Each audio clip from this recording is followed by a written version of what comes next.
Hello, everyone.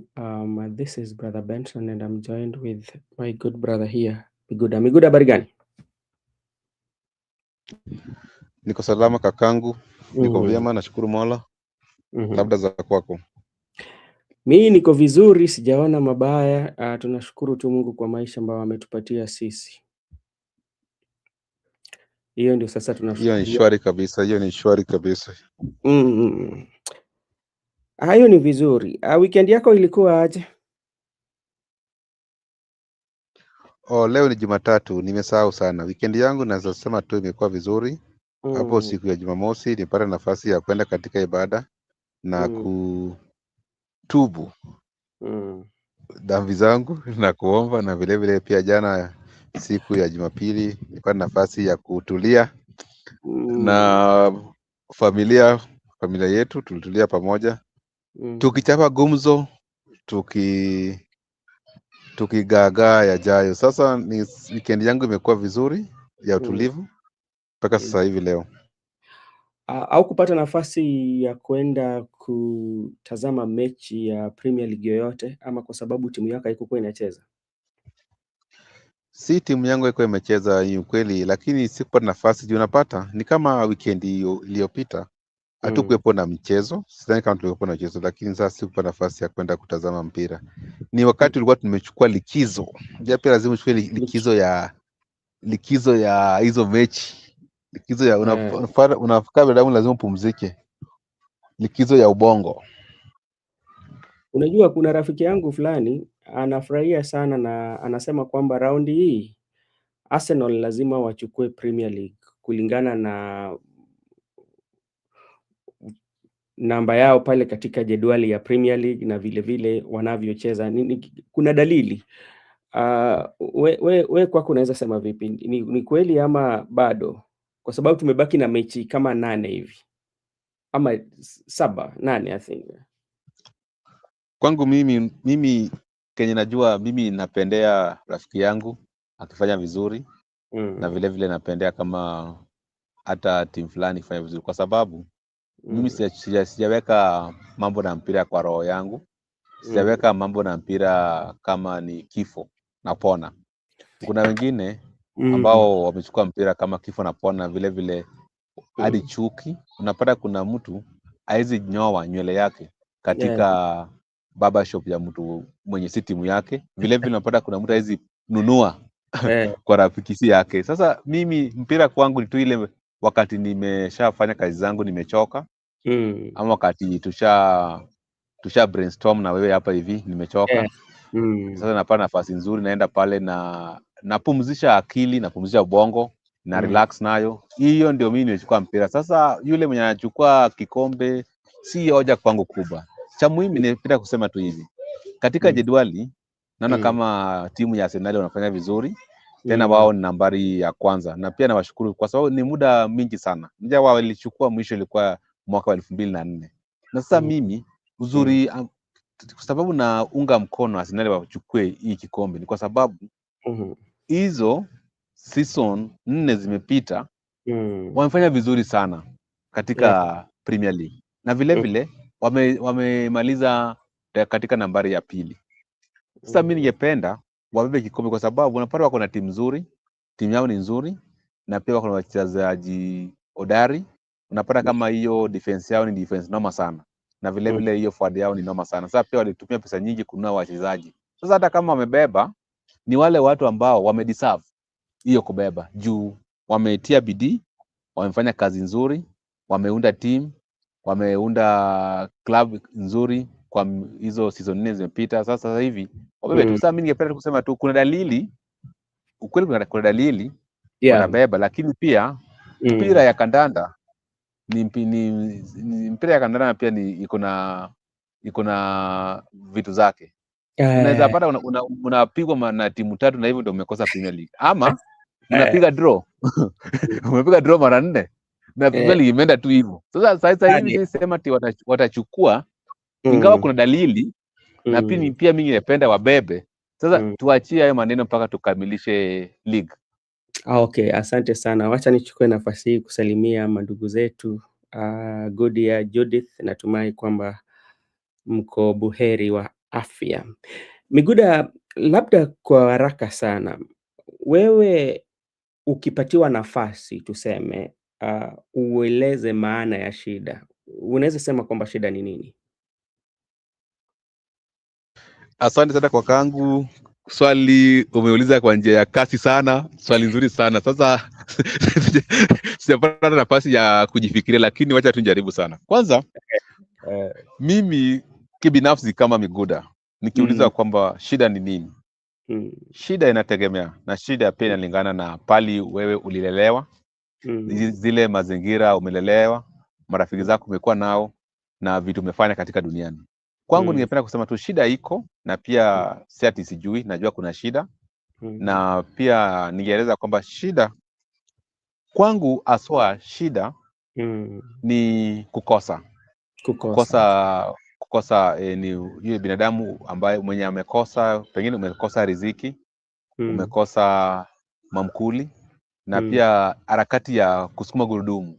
Sasa mm, hizo ni shida. Sasa unapata shida kuna tofauti. Kuna yule mwenye pengine hajapata mlo kwa mm, muda mrefu, na mm, vilevile kuna wale wenye wajapata mavazi, wajapata malazi, na kuna wale pia wamekosa hela. Mimi sasa hivi kwangu shida si malazi, shida yeah, si mavazi, shida si mlo. Mi shida mm, kwangu mm. ni fedha, ni hela. Ni Kama naweza hela. pata hela hii, mi niko Mm, tu sawa tu, juu mambo na kukula najua vile nitakula, mm, kuvaa nguo najua vile nitafanya juu chini nipate pesa ninunue nayo nguo. Mambo ya malazi, pale pa kulala naweza pata kulala, na pia mambo zangu hapa na pale naweza jisort. Lakini kama hela na pengine seme ajira, mm, napata kitu kama hiyo. Sasa mm, kwangu pengine shida ni tu ajira, na kuna mtu mwenye kwake ako na ajira, mm. lakini bado kati yake na mimi anaonekana mwenye shida zaidi kuniliko mimi mwenye sina ajira. Unajua kitu kama hiyo?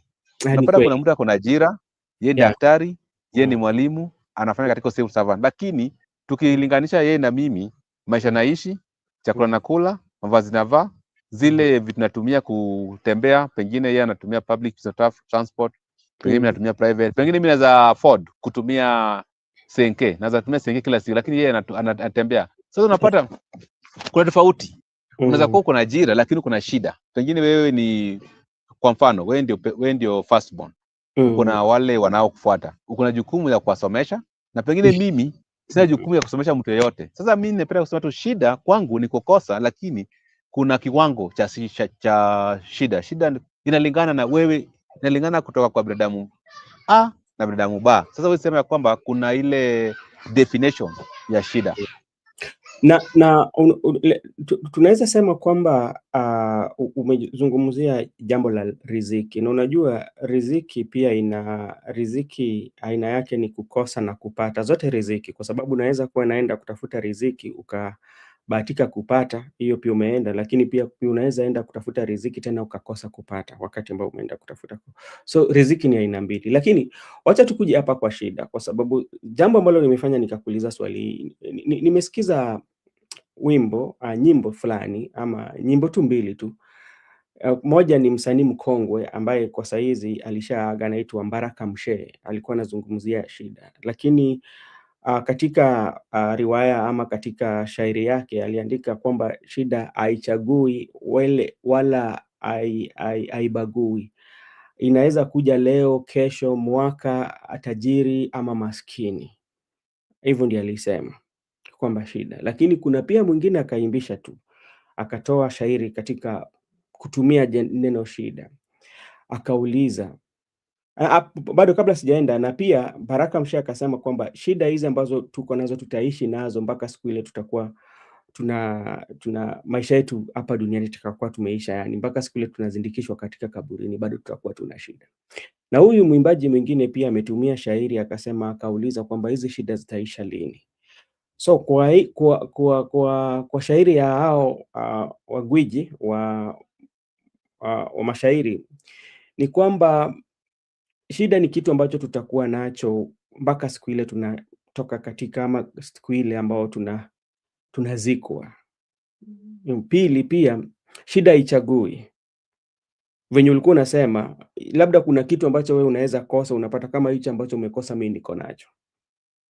So hivyo ndio nilikuwa nataka hivyo ndio sasa mimi kulingana na hizo mashairi ambayo mimi nilisikiza ambayo nikasoma nikasema kwamba labda niseme kwamba shida ni haibagui, haichagui na hata haibishi hodi.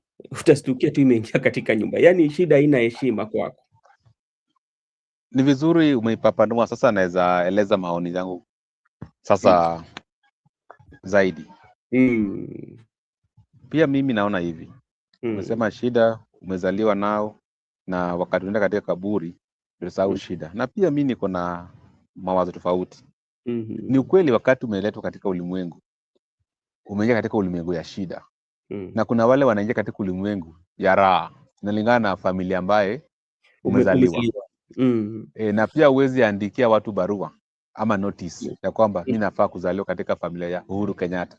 Haiwezekani. Unajikuta tu uzaliwa kwa familia yenu. Sasa the best thing you can do, una appreciate the fact that uko katika ulimwengu. Lakini kuna pale unaweza penya na hii shida. Acha nikwambie. Kwa mfano sasa hivi, kama mimi kijana mdogo sina ajira na sina hela. Lakini kuna zile mambo vijana hupenda kufanya ambazo zinaharibu hela na pia zinaharibu maisha ya binadamu. Kwa mfano, unapata kuna vijana wamejiunga na dawa za kulevya, na kuna pia vijana wamejiunga na mambo kama wanaenda katika vilabu, wanalewa, na pia wako na mapenzi, hizi mapenzi ya kiolela mingi sana.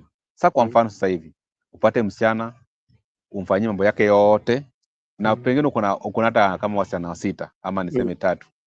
Hao wote unawashughulikia, unawapatia kodi ya nyumba, unawapatia gesi, unawapatia pocket money, unawasonga, unawabaia manguo, unawapeleka out na lunch. Sema kitu kama hizo. Na vile vile pia unamwalea mavazi. Hapo pia wewe unapenda dawa za kulevya, juu hizo dawa za kulevya wapeni watu bure. Unapata lazima utumie pesa yako. Sasa unapata kitu ya kwanza unaharibu maisha yako kiafya kama kijana mdogo. Kitu ya pili unajiingiza umaskini ukiona hivi kwa macho yako, juu hii kidogo ungekuwa nayo ungetumia, tuseme ungesave ama ungenafanya na some investment hapa na pale. Juu kuna hata watu walianza na, tumeambiwa ati wengine walianza na kuku, wengine walianza na mayai, na saizi wao wamekuwa marais wa taifa. Sasa unaanza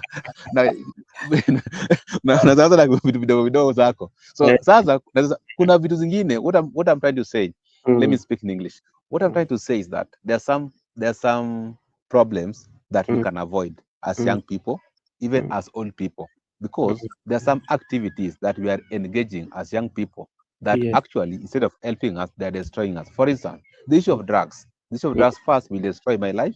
Secondly, it will make me not to have even a penny in my pocket. And if I have so many girlfriends around, moving around, I have to sponsor them. Like, you'll find that most of the ladies of our age, they are not working. So most of the time, you're the person paying their rent.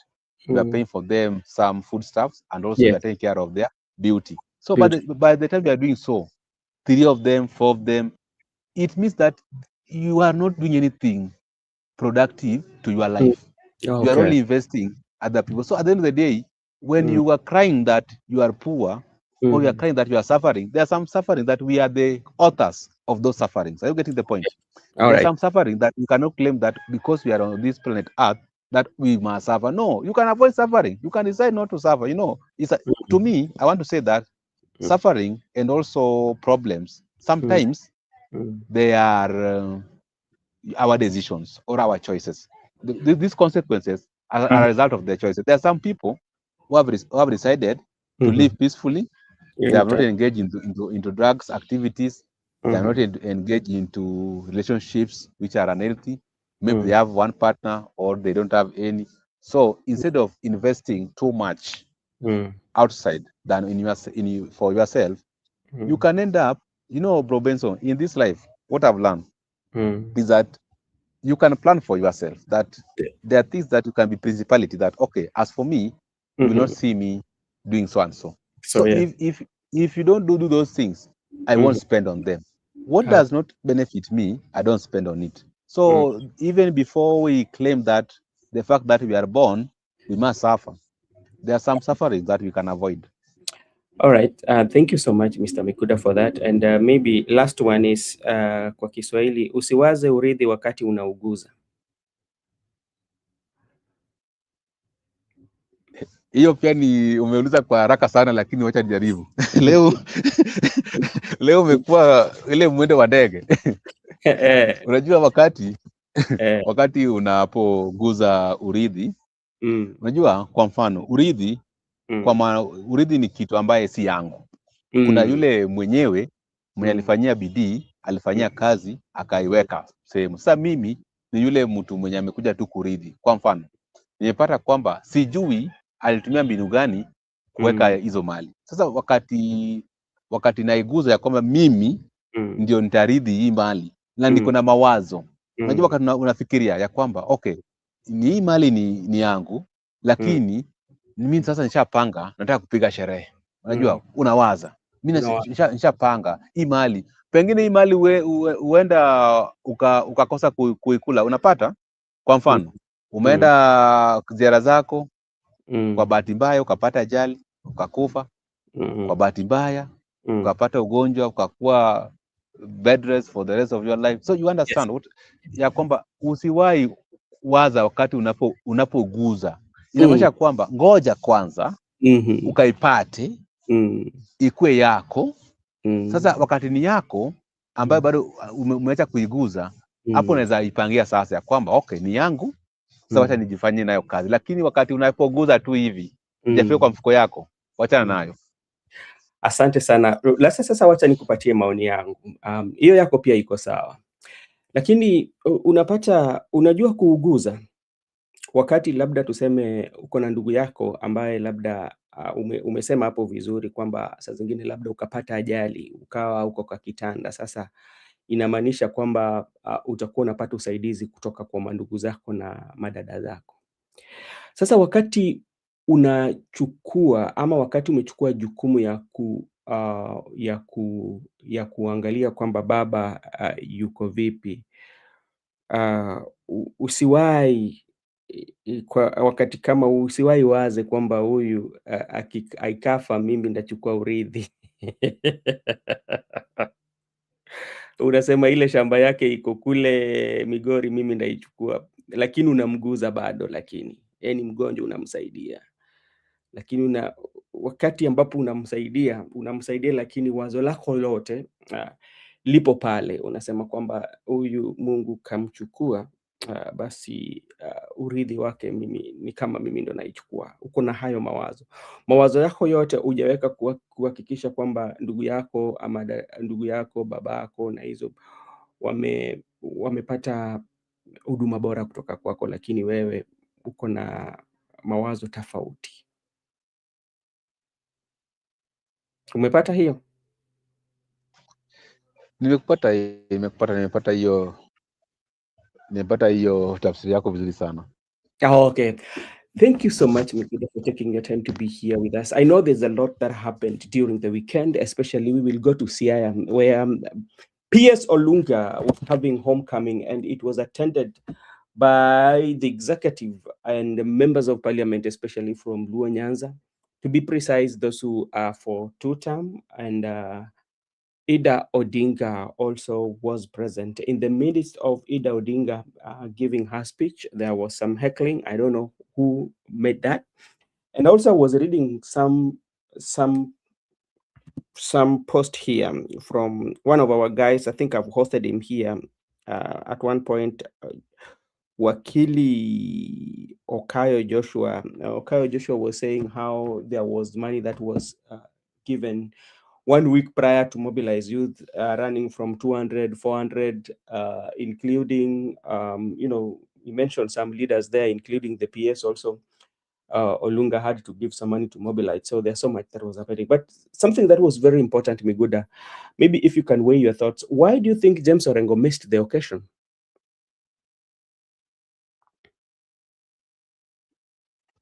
Can you hear me?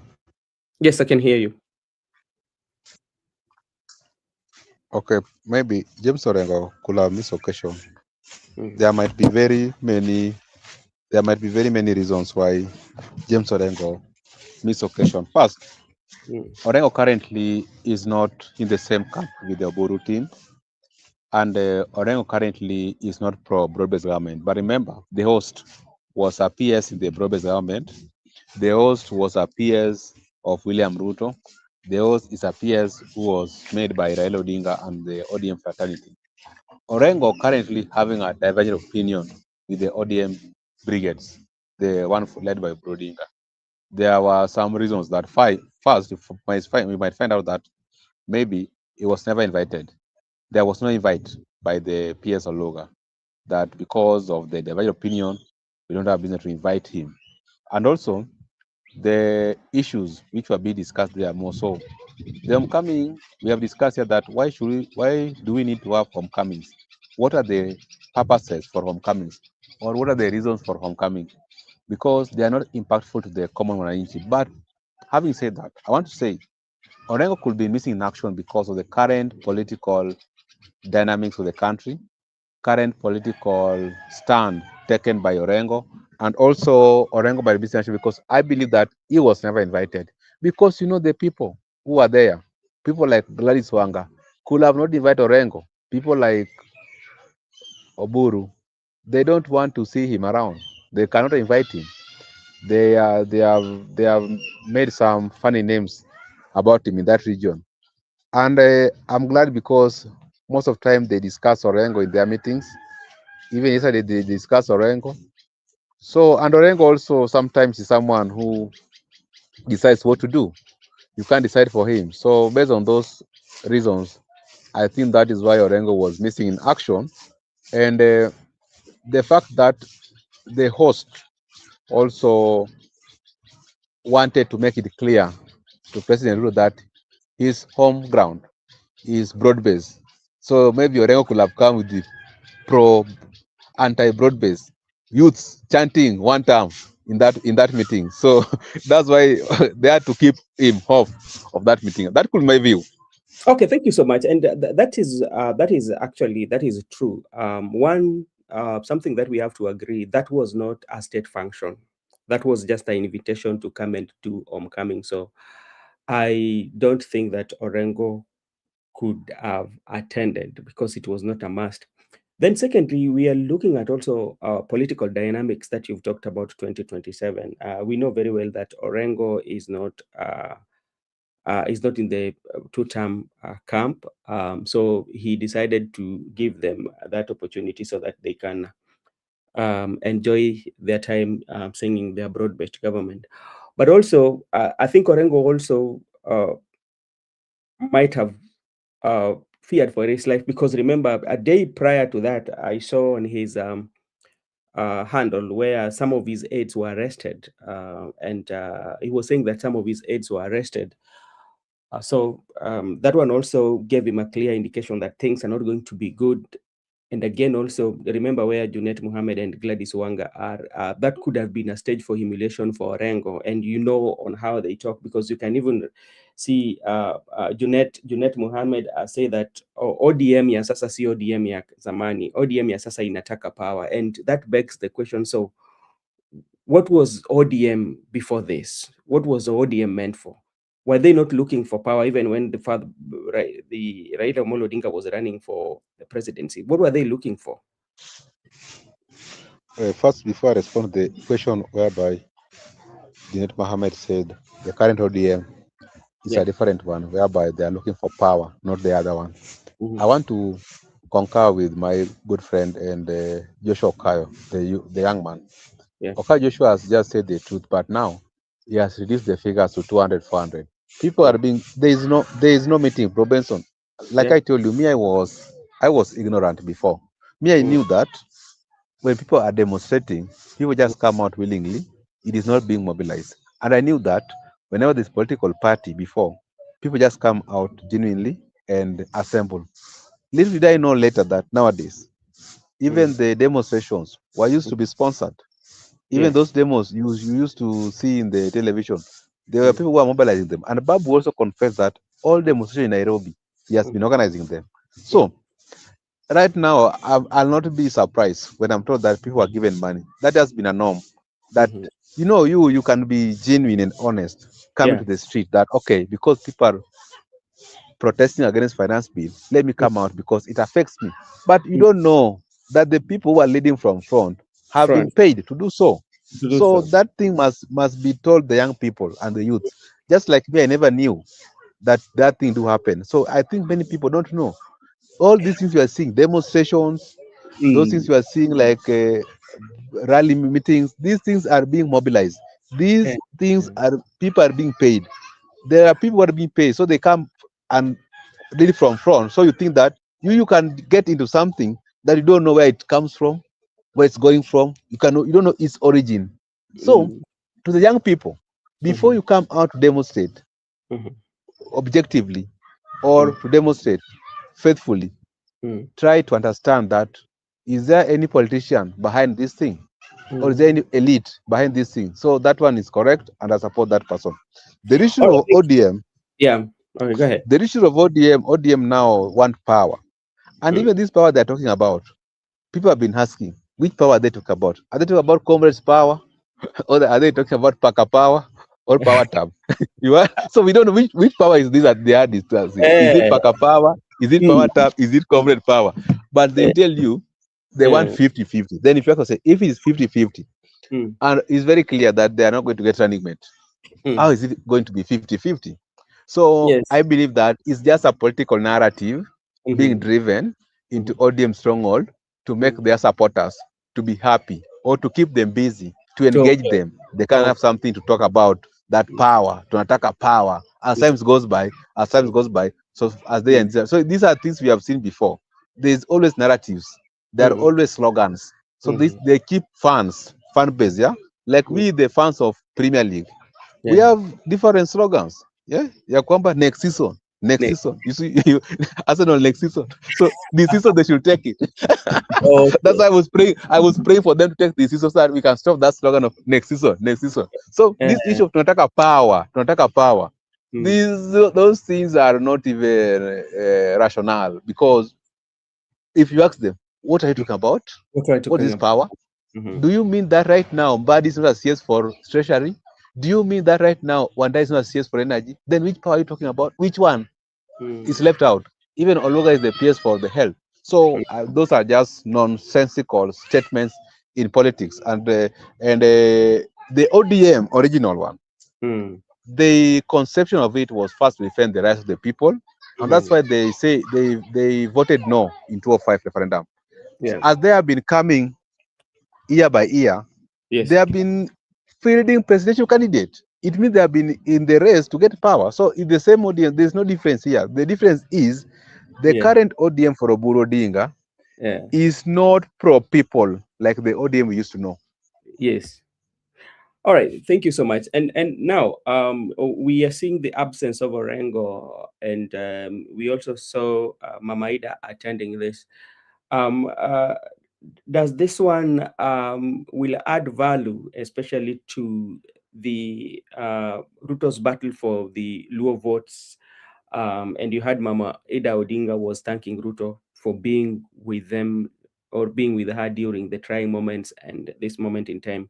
Do you think Mama Ida attending that is a big significance, especially to President William Ruto and to the two-term factions? I have a preserved opinion for my own. Mm-hmm. What I want to say is that I'm entitled to my opinion. Yes, sir. To me, I Mm. believe that Ida Odinga, Mm. she is not a politician. Yes. Ida Odinga was the wife to a politician. Yeah. And I also believe that Oburu Odinga was never a politician. Oburu Odinga was a brother to a politician. The fact Mm. that I'm a politician doesn't make my bro and my wife to be politicians. Mm-hmm. They are just part of me to assist me as my wife and my brothers. But I'm unique in my own ways. You know, Mm-hmm. Raila was enigma in his own ways, in his own rights. That's how God made him. That's how nature made him. That's how he was. So there's no point in life we can have someone who is better than him, but we cannot have exact him. We can have Mm. someone who is maybe lesser than him, but we can't have exact him. So Ida Odinga to me doesn't affect any politics in my view. Okay. Oburu Odinga doesn't influence any politics in my view. What I want to say is that Ida Odinga, in my view, she's still in the mourning period, you understand? They have lived longer life with Raila Mm-hmm. from the time she was married until Raila demise. Mm-hmm. Of course, they have been through ups and downs, detention, Mm-hmm. single at one point, then they come back together. So they have been in these trenches with this Raila. Mm. According to me, she's still in that mourning period because Yeah. she has lost someone who is close to her, someone who Mm-hmm. was her lovely husband. So as they are still in the mourning period, she embraced everybody. You get the point? Yeah. She embraced everybody. She embraced Uhuru Kenyatta. When Mm. Uhuru Kenyatta came the other day, she welcomed Uhuru Kenyatta. And in fact, Mm. Uhuru Kenyatta celebrated Raila as Shuja at the graveside. The same Ida Odinga welcomed Kalonzo and said the relationship between Kalonzo and Raila cannot be wiped away by anybody. The same Mm-hmm. Ida Odinga welcomes Ruto. So to me, Ida should not be blamed or Ida should not be in the mix because she's mourning her husband, she's in the Mm. mourning period, and as nature dictates it, you have to welcome every visitor into your place. So if you can buy the idea that Mm. because she was in the present is the presence of Ruto, that now Ruto is going to get lower votes, that is Mm. very wrong. The same All right. time Maida, next week, Yeah. she will be with Kalonzo. The other year, she will be with Uhuru Kenyatta. So me, I want to make it clear that Ida Oburu does not influence the political base of Raila. Mm. Raila was enigma in his All own right. rights and in his own uniqueness. Okay, before we jump into another question, is that Azimio la Umoja party leader Kalonzo Musyoka announces the termination of Suna East lawmaker Junet Mohammed appointment as a leader of the Azimio coalition party parliamentary group, replacing him with the Super M Omondi Karoli. That is one, and is also the one that Azimio shake-up Junet out as Omondi Karoli named a new PG leader. How is that one going to happen? That one can happen because you understand that already ODM is in the broad-based government. Yeah. So they are not in the minority side. They Okay. have jumped, they have crossed over the house. So the people who are remaining here, who are putting the government in toss, is the people like Kalonzo, the wiper, and some ODM who have not crossed. So, But I like how they have done it because Mhm. you find out that United belongs to ODM, but Yeah. he has crossed to the other part. Karoli belongs to ODM, he has not crossed. So they have just retained that seat to the ODM people. And Karoli Omondi being ODM person. At the same time, they have replaced Junet as the SG for Azimio with Karoli. To me, why I'm saying it makes sense is because you cannot be our SG and you cannot be a minority when you are advancing the interests of the government of the day. So the same way they relieve Sifuna to handle issues of ODM so that he can oppose outside, not within. In Yeah. the same way, they have relieved Junet to go and advance the interests of Ruto into the majority side, at the same time to go and advance the interests of Ruto in ODM, but not as Azimio are or not in minority, because in minority they have nothing to do with William Ruto. Okay, and you know, Miguda, it is quite much interesting, especially when you come and looking at these are the lawmakers, the people that we believe that should be those who go to the August out and make these laws and make sure that the people follow these laws, and the same people who sometimes violate the same laws that they've made. For instance, when the idea even of naming Junet Mohammed or even ODM starting to have working arrangement with the government of the day, some of the constitutionalism and the constitution were questioned.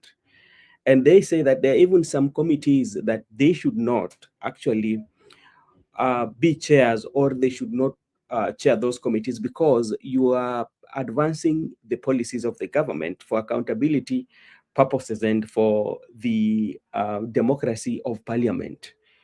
It requires that, but they ignored all this. So do you think what has really happened today by Kalonzo has done, especially to terminate or to tell Junet should not be the minority of the Azimio, is going to happen, bearing in mind that he's working with the government?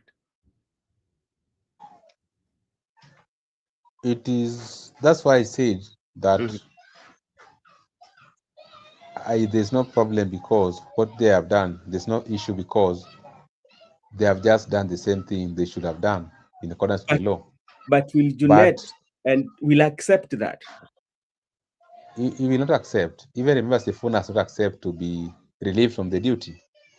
But there are some things that must move on. What I know first, I cannot force issues that Karoli must go and sit in the minority seat, Yeah. or I cannot force issues that Karoli Junet must come and also sit in the Azimio meetings. Yes. So there are things that will just be overtaking. Events will just overtake by the time as we move forward, and also you find that there are things that have been pronounced, even that Azimio was the majority by the court. Yeah. But you also have to analyze politics in real action. Yes. There's reality and there's also theory part of it. So theory can be understood very well, but in the real action, things don't work. Like you understand the issue of electoral justice. You know that elections should be free, fair, transparent, verifiable. But in the real action, elections is never free. Elections is never verifiable. So as a politician, you need to be thinking outside the box. As you Okay. think constitutionally and also democracy, rule of law.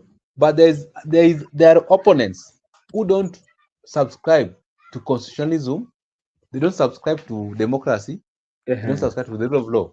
How do you want to play with these people? And these are your opponents. You are in the pitch. So sometimes I can say it is properly constituted, properly argued, properly determined by the court, but the real action right now doesn't happen. That's why I have to agree with you that it can be the way we want it to be, or the But way law want it to be. yeah, But in it the real action, it is not the actual thing. It's a different thing. yeah, and that is something that it is quite much interesting, especially with the lawmakers. Sometimes they go against the laws that they make when they feel like and decide to obey those laws when they feel like so, because they are in power.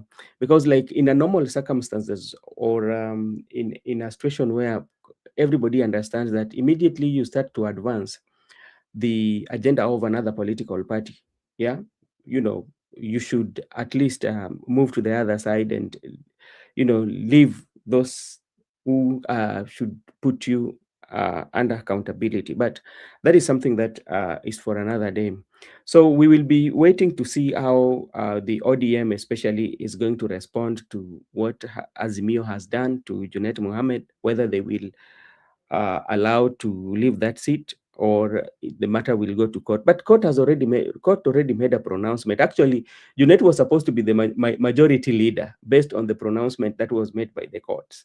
But I can remember when that pronouncement were made, they called a press meeting, and for that session, they were saying on how they are going to occupy, and I think it was like a political play in the gallery to say how serious they are, but like at the end of the day, nothing took place. Now, Miguda, let's go to Mount Kenya, of what happened yesterday to Rigathi Gachagua and Kindiki, because there was a confrontation, and there's this fight, the battle, who want to be the supreme of Mount Kenya. Yesterday, the eight of Kalonzo Musyoka and Rigathi Gachagua were ejected, especially from the church where Kindiki was supposed to, or Kindiki was also invited to be. And from the information that is there, is that like especially the opposition were not invited, but Kindiki was invited. Why did the opposition wanted to get crushed? There, I have to blame opposition.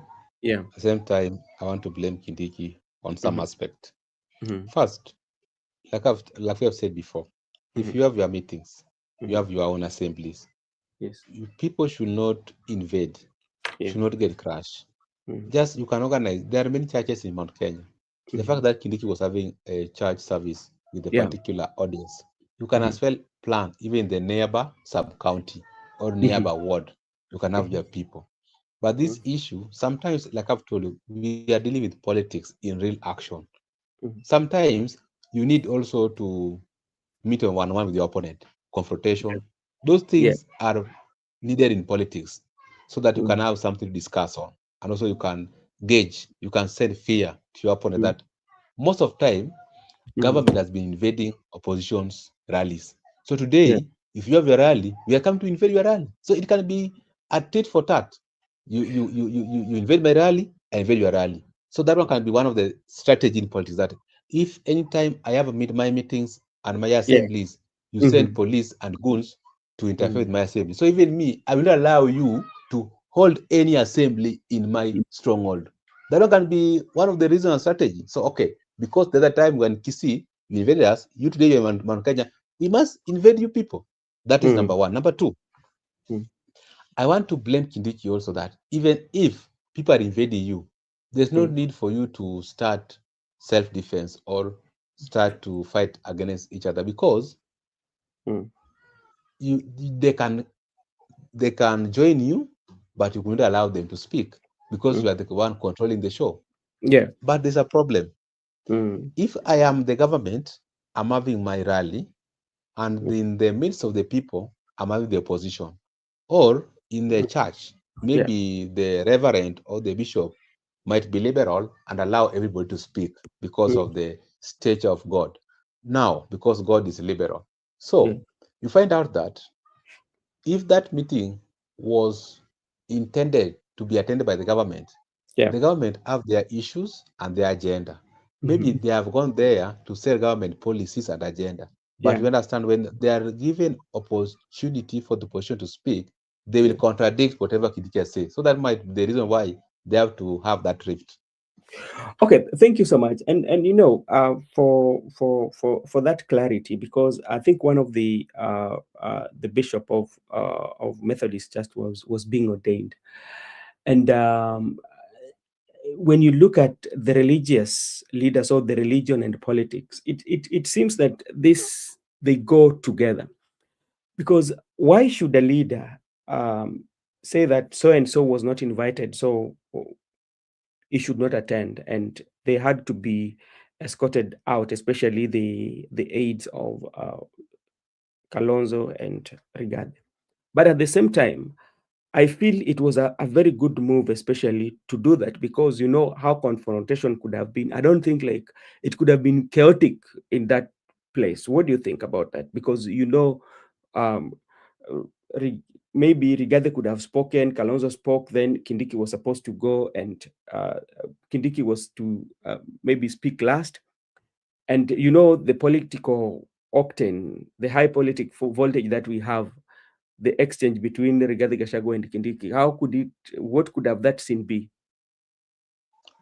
That scene could be, I can say it could be more of funny moments, or it could be, but I don't think it could be chaotic, because Mhm, wherever religious congregation are, people mhm. tend to be a little bit lenient to each other No, because we've not. the These presence. politicians, Meguda, these politicians are not. They do not have decency, especially when they go I'm to church. saying the congregants, Yeah. not politicians, Yeah. because the presence of the of God. Let me say that. Okay, what I want to say is that religion and politics, in my view, Mm. religion and politics seems to be equal, because religion is about the people.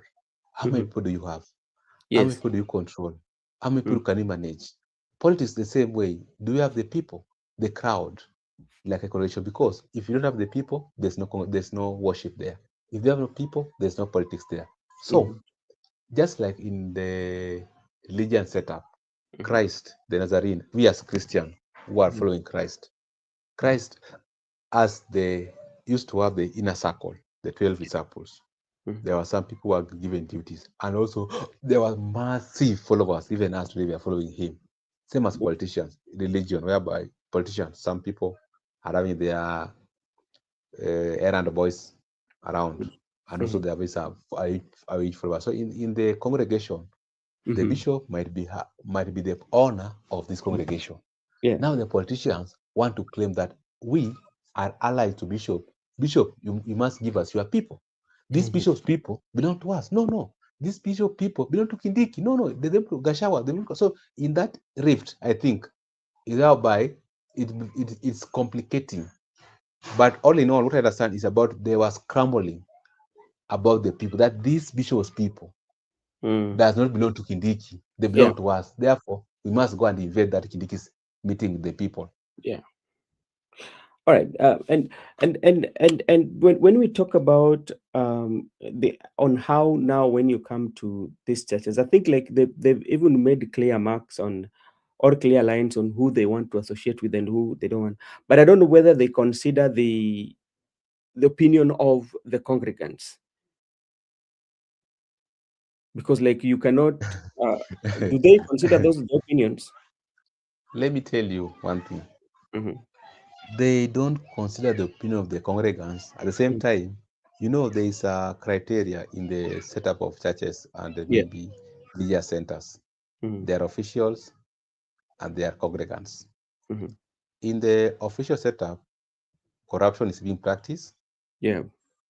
There are exclusivity, discrimination, even in terms of appointing leaders in those churches, SG, maybe church board members. There are a lot of discrimination and a lot of corruption going on. But the congregants are not aware, because my work is to come to church on Sunday or Saturday.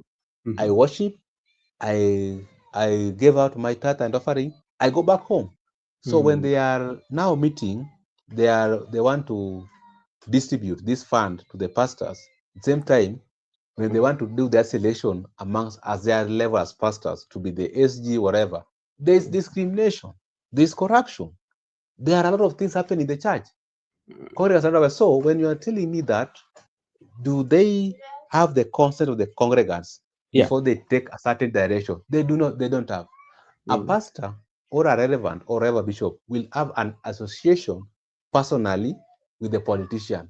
So he will even tell the politician, come on this date, I'll have the people by you, you address my people, I'll give you the podium. So that is what they are doing. They are not taking the consent of the people. And let me tell you, there are many people who are worshiping, very genuine, but they don't understand what is happening at the apex. There are a lot of things that are happening at the apex to an extent that you can say religion or religious leaders, they are the same like politicians. That's a fact. And if you go deep into the Bible, you find where even Jesus describes them as not the people who are subscribing to thoughts of God. They are subscribing to the thoughts of the world. And if you look at the Deuteronomy, I've just forgotten the chapter and the verse. God pronounced very clearly that do not love the world and the things of the world, because anybody who love the world and the things of the world, the love of the Father is not in him. So that's our religious leaders. All right. They love the world and politicians. Okay, thank you so much. I'm seeing our good friend Shaima is here with us, and she's Mama Ida was echoed in Siaya, and they will not believe. Yes, it happened, and I think also there was a lot of mobilization, especially in Siaya. Did you guys remember William and Rigiji went to mosque? Do you guys kuna siku walienda mosque kweli? No, I've never seen them going to the mosque. Majority of these politicians, I've never seen them going to the mosque to preach. I don't, or to worship. I do not. So Miguda, we've talked about that, and some people also were having this notion that what happened by Rigathi Gachagua. There was a time they went to mosque and they were praying. So I think that's what I was saying. They were trying Ruto and Gachagua to mosque. So when they were praying, Gachagua did not close his eyes. he was doing what we call checks and balances to President Ruto. I'll send you that clip. I'll send you after this show. Ebu nitumie nione. Msimamo habari gani?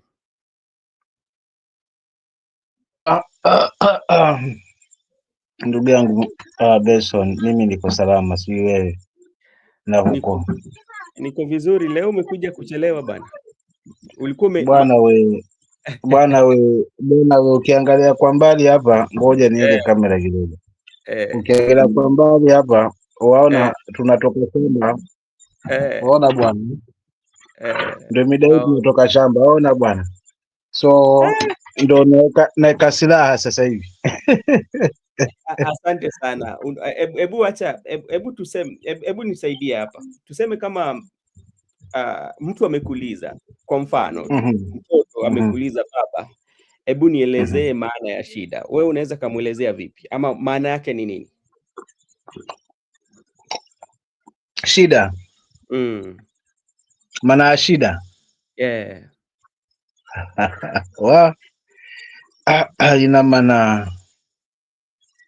ina maana mbili au tatu hivi. Okay, hebu tuambie.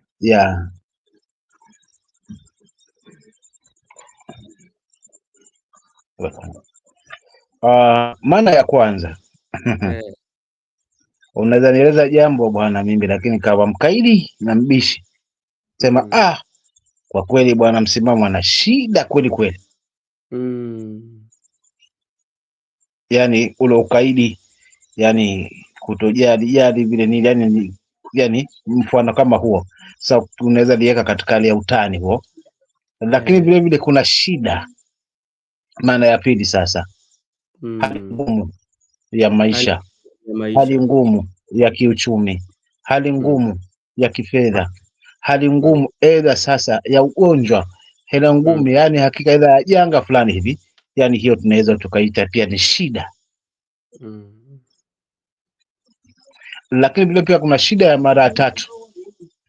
Labda pia unatafuta kitu kwa fujo na kukipata, yani kwa tabu ile kwa muda mrefu, pia unaweza sema kweli hakika bwana kulipata jambo hili shida kweli kweli. So shida inatumika katika mkutadhi kama huo, lakini kwa kweli kimkutadhiwa ile maana kubwa zaidi basi ni haswa kumaanisha ugumu wa maisha ama janga ama tatizo lile. Asante. Sio kama nimekujibu, wala pia watu wa comment pia wachangie. Unajua sote Waswahili tu. Unajua umenijibu na pia ikaniletea maana sana sana kwa wale ambao kama ndugu yetu hapa Migudo. Unajua ni watu ambao wamependa kutazama mpira na ni wale ambao wanafuatilia sana mpira ya Uingereza pale. Saa zingine kunaweza kuwa na mchezaji hodari zaidi. Sasa unajua harakati ya nyinyi kupiga gunzo mtaani, nasema kwamba huyo shida bana, shida kwamba ni hodari, kwamba akipata nafasi pale karibu na goalkeeper atatingiza nyavu, si ndio? Huyo jamaa shida huyo.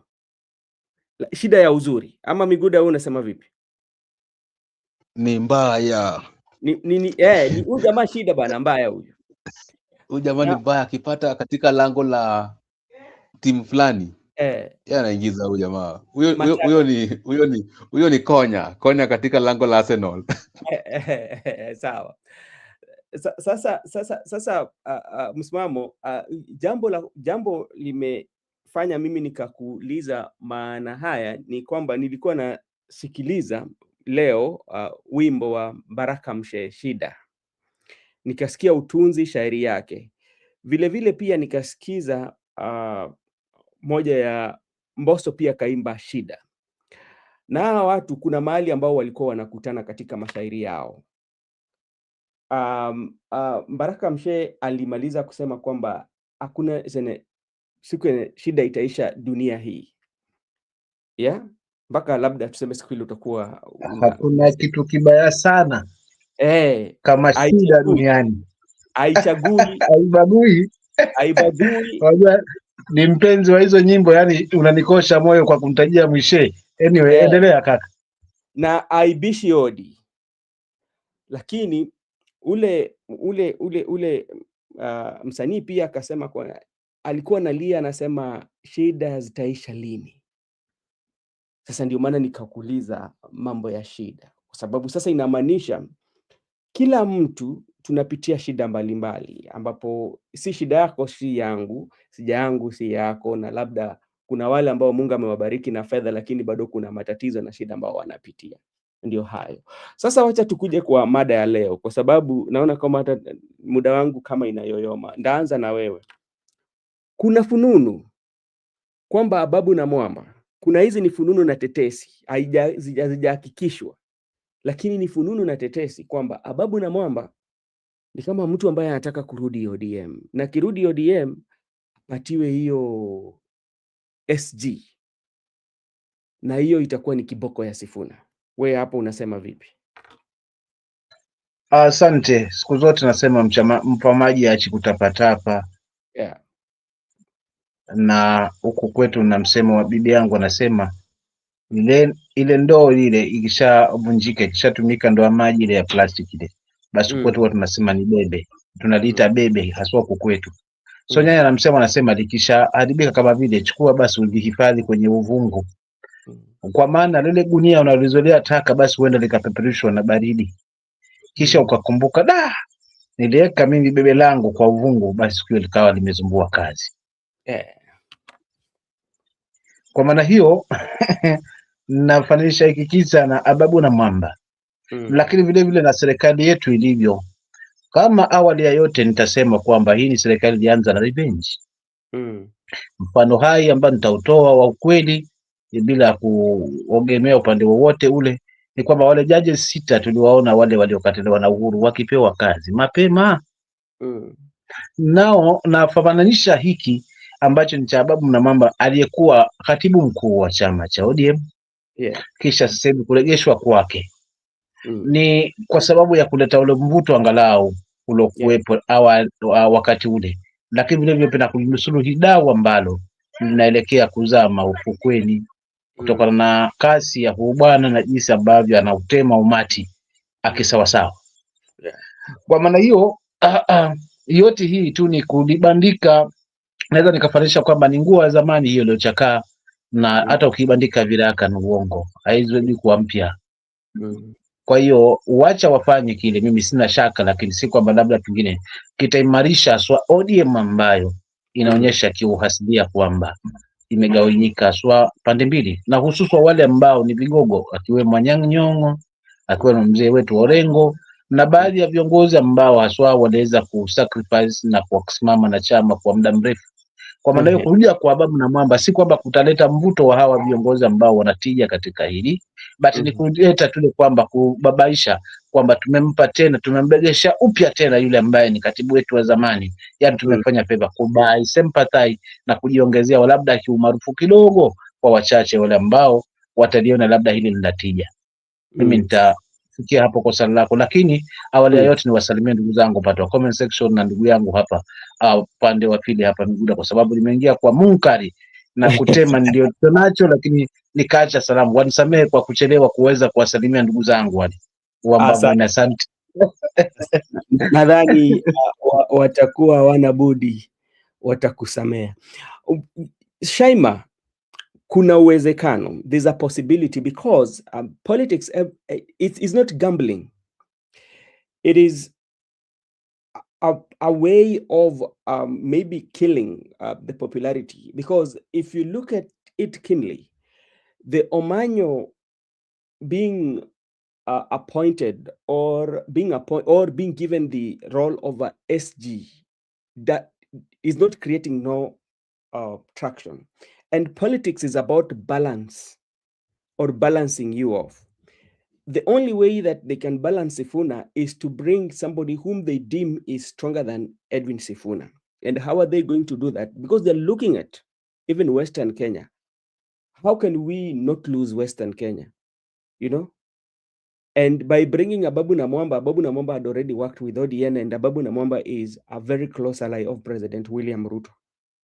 And you know, so many times Orengo has said that ODM are getting, they're being controlled from State House and all that. And even Ososi the other day said so.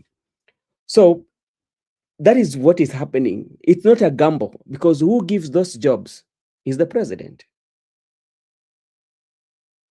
Miguda, what is your take on that? Especially on this tetesi, these rumors that are running on the internet that Ababu na Mwamba might be on his way back on ODM. Okay, first let me pass my greetings to Msimamo and welcome him to the show. The rumors also, I happened to come across it somewhere. Yes, I I think in did. YouTube. To me, I just want to be honest. It's very good to know someone's background. You do a background check. Ababu Namwamba, in my view, he is very much ahead of Sifuna in terms of public service. Remember when Ruto left ODM and Mudavadi towards 2013 election, it's Ababu brought the issue of ODM Reloaded and rebranded it. After elections, some people also went. Ababu rebranded ODM as ODM Fresh, and they were almost sweeping every seat at the NDC from the party leader to the delegates. They were taking it until the men in black invaded. So Ababu Namwamba, Ababu Namwamba is the architecture of Talanta Hela Stadium, and is the architecture of Talanta Hela slogan, actually, for the information. It's very good for you to understand the person, Ababu Namwamba. Yes. Talanta Hela to Ababu, it means talent is money. Talanta ni hela. So you only do your talent to earn your living. Yes. And right now, we have this young man by the name Adrian Tibet, who is training in Spain because of the talent. Now is even having the family as outside. So Ababu Namwamba had a vision for the young people in this country to bring sport so that your talent should earn you a living.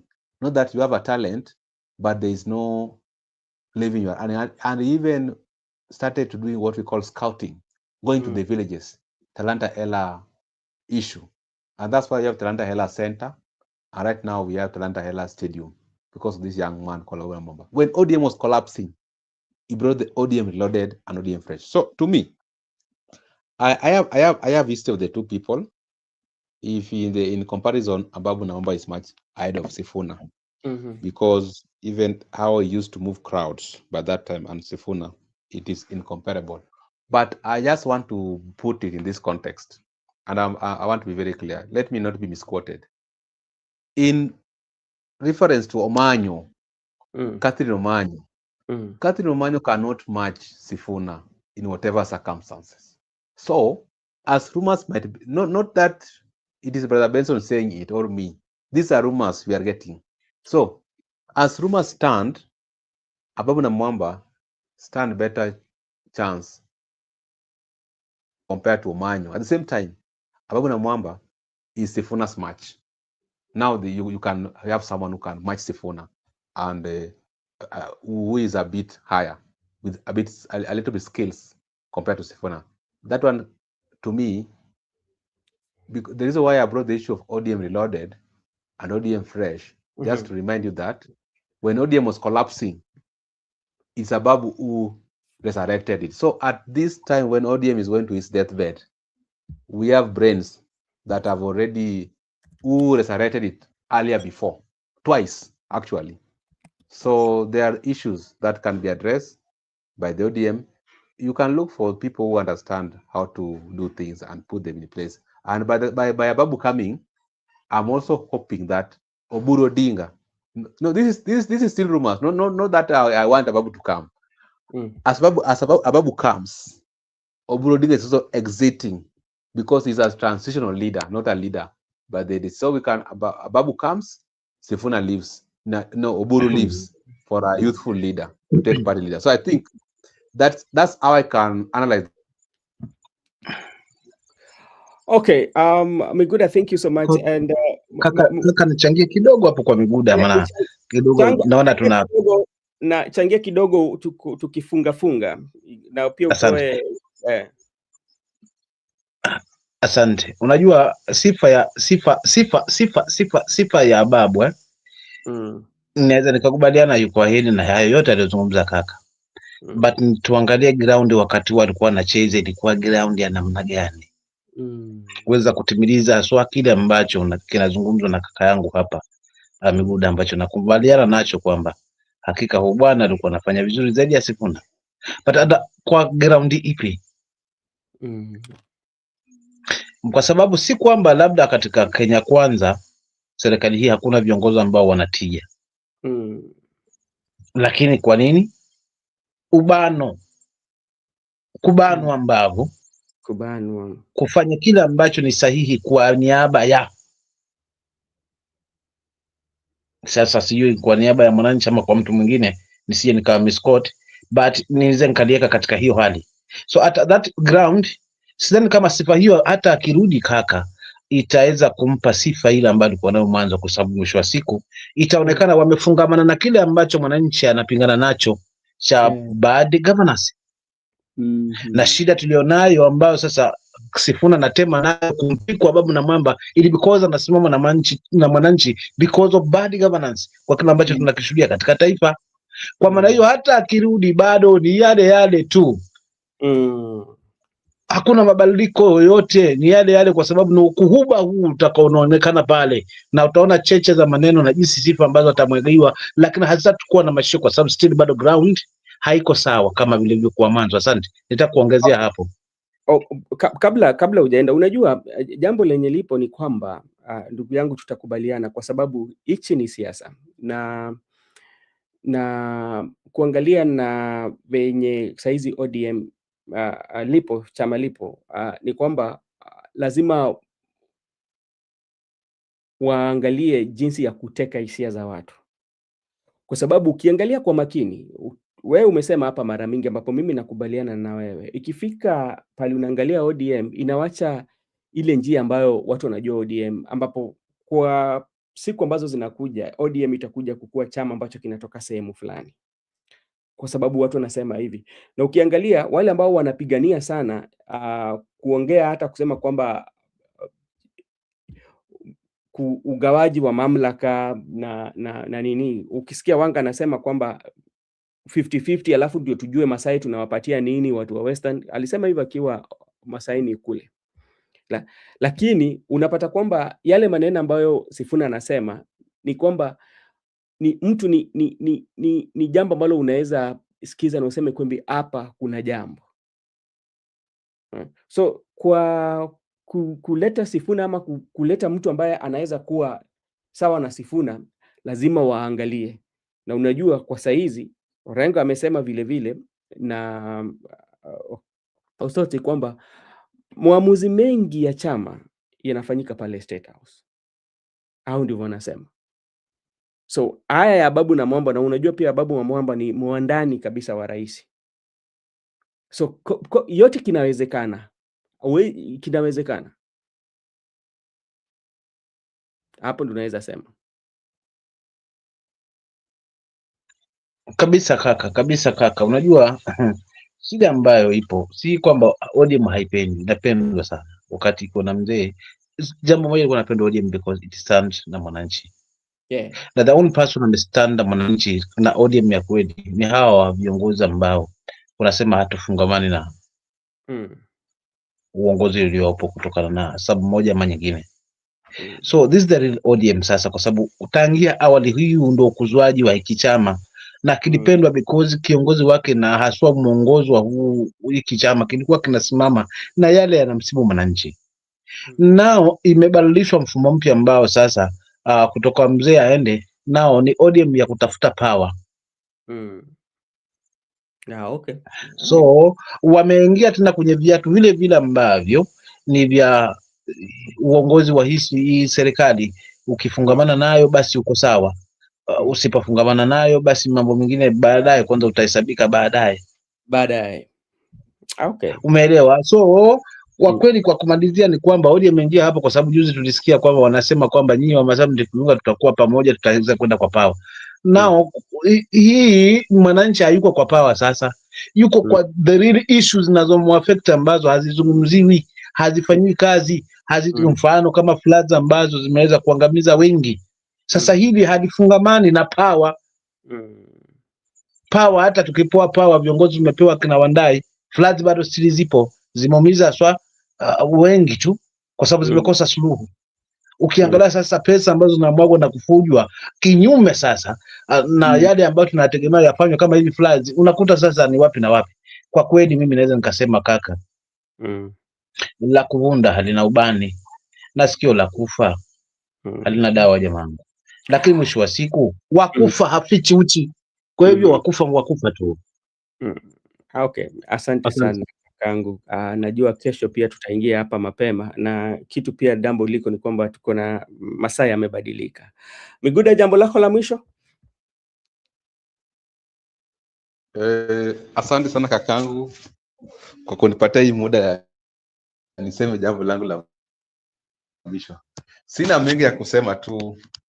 Let me speak in English because there are people, there's our friends who understand English. Yeah. So I have no more to say. I just want to appreciate Ms. Mama for coming to the show. And I appreciate our good friends from the comment section, Shaima, Judith, and also Goodia. Just two things. One, I never said that we should not spend in your spouse. What I said, you should spend in your spouse, but at least have one. Don't spend on more than one spouses or on more than one girlfriend. Maybe 4, 5, 6, 10. Just have one. Spend on that one. It's okay. But if you spend on 3, 4, 5, 10, you are going to be poor. That was what I was trying to explain. And lastly, I also want to clarify that I have no issue with the UEFA.